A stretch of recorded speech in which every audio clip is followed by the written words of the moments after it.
going on, Jerome's? Your Minnesota Vikings got it done on the road against the Tennessee Titans on Sunday, and the Vikings moved to 8-2 in the season. Head coach Kevin O'Connell, again, sans hat. I feel like the word got out that we just kept calling him hat model, and he's got to prove I'm more than just a hat model. I'm a football coach, dang it. But now he's a vest model. Notice he's been wearing the vests recently. It's a good-looking vest. I should get me one. Anyways, I fed the local media jackals on Monday talking about things and stuff. Let's dive on in. Josh Oliver has a sprained ankle, so didn't note if it's the dreaded high ankle sprain or standard issue. His availability for Chicago is up in the air, but thankfully he escaped a major injury. Respect to the Titans' run defense. Talked about how the Vikings tried to establish the run, and the offense is better when the run is established. So many other things can go right then. Play action, which Darnold is great at. Also, the fumbles early in games are catastrophic and can't have it. Plus, O'Connell got a little bit chippy with the media. I don't know who asked the question, but he's like, what about tosses? The reporter's like, what about tosses? Is there something that do wrong with tosses? Because Chandler fumbled one against the Jets, and then Aaron Jones fumbled one against the Titans, and O'Connell was just like, if we can't toss the football, we have other problems, which is kind of fair. And then someone pointed out that the Vikings haven't had any letdown losses, trap game losses, because, the Lions game, the Vikings were underdogs at home. The Rams game, it's when the Rams are really starting to get going. And I don't know, they're basically talking about how, the Vikings haven't had a letdown game, which, the Colts, Jaguars, Titans, and the Bears coming up certainly would be, where the Vikings are a better team on paper. But, of course, the games aren't played on paper because it would rip.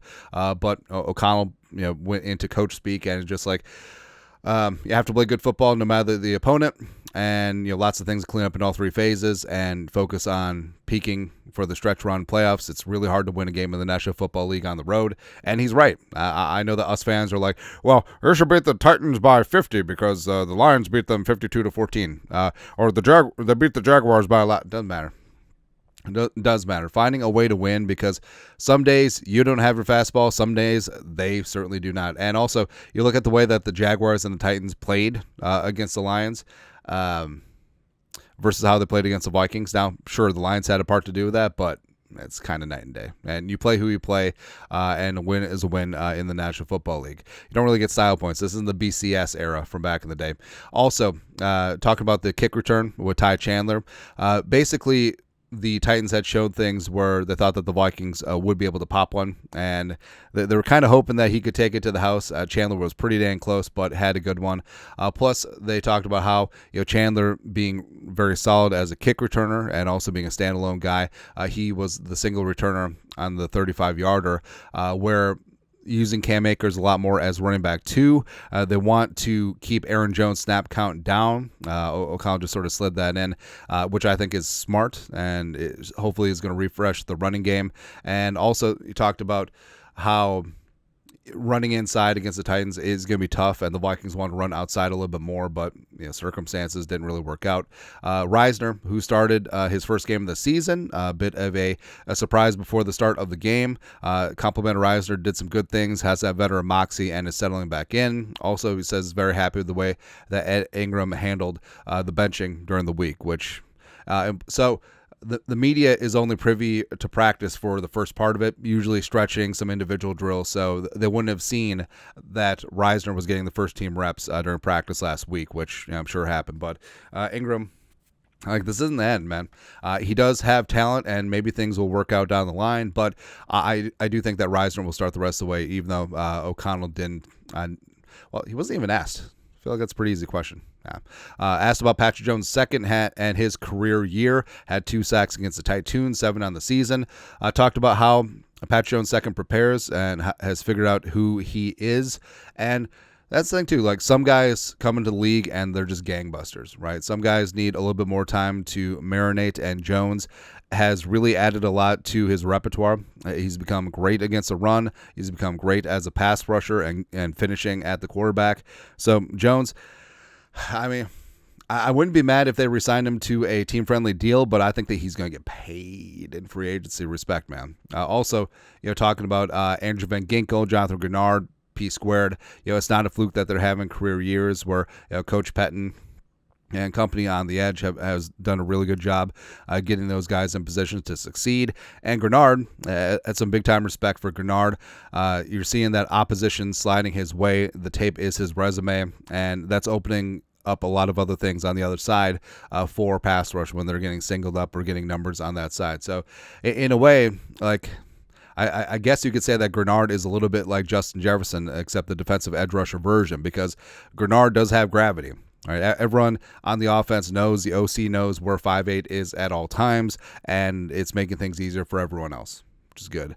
Also, big-time respect to Brian O'Neill. So not only is he having a career season, playing like one of the best right tackles in the game, but also his leadership is huge, especially with Christian Darrisaw going down. So O'Connell mentioned that as good as he is on the field, he's 10 times better off the field, leading that offensive line. So you'll love to see that Brian O'Neill become the elder statesman on this team. It's good. And then, the rest of the way was Darnold. So amazing game. And they went back and focused on what he does well. And there was a marked improvement in feet, eyes, and use of athleticism. And, O'Connell had mentioned after the Colts and the Jaguars game that it really was small things like his eyes, his feet, his technique, all that stuff. And he was detailed and decisive in his reads. He was in rhythm. He had good timing down, and that certainly showed on the field where, some games there in the middle, whether it be the Jets, whether it be part of the Lions game, second half of the Rams game, is a little bit helter-skelter at times, but he looked really smooth out there. He was trusting things, sensing pressure, moving away from it, buying extra time, and O'Connell basically inferred that Darnold's athleticism really bailed out the 11 versus 11, where the offensive line at times maybe they didn't have the greatest game. Yeah, and also went deep through his progressions. Like that Brandon Powell catch that got overturned. Powell was the fourth progression in that read. Also, a couple of Jefferson catches where he was the third, fourth option. But high-level quarterback play and a good foundational growth week. That is the standard. And O'Connell had mentioned about getting this team where they're peaking at the right time, which is down the stretch as well as into the playoffs. And things are coming together where I get the frustration. It's like, well, the Lions beat this other team by 50, and we only beat them by 10 or 5. Doesn't matter, right? So the Vikings, the defense bounced back. Darnold bounced back. Hopefully the run game will bounce back. Hopefully that offensive line with Reisner in now will gel with all the veterans in there. And, staying healthy. Aaron Jones hopefully is going to be fresh for that stretch run. But, I mean, this team, like, they're 8-2. And they haven't played their best ball since early in the season. But that they could reach that apex yet again and at the right time. And that's on O'Connell. That's on Flores. That's on the coaching staff. And everything is there, man. But 1 week at a time, one game playoff. I look to go 9-2 against the Crooked Chicago Bears on Sunday. And also move to 4-0 in November. No loss November. I like it. But that's it. Your thoughts are thoughts. Kevin O'Connell's Victory Monday presser. Let us know in the comment section below. Subscribe for daily Vikings takes. Want to support the work? Put a little something in the Venmo. But till next time, Skol, production value.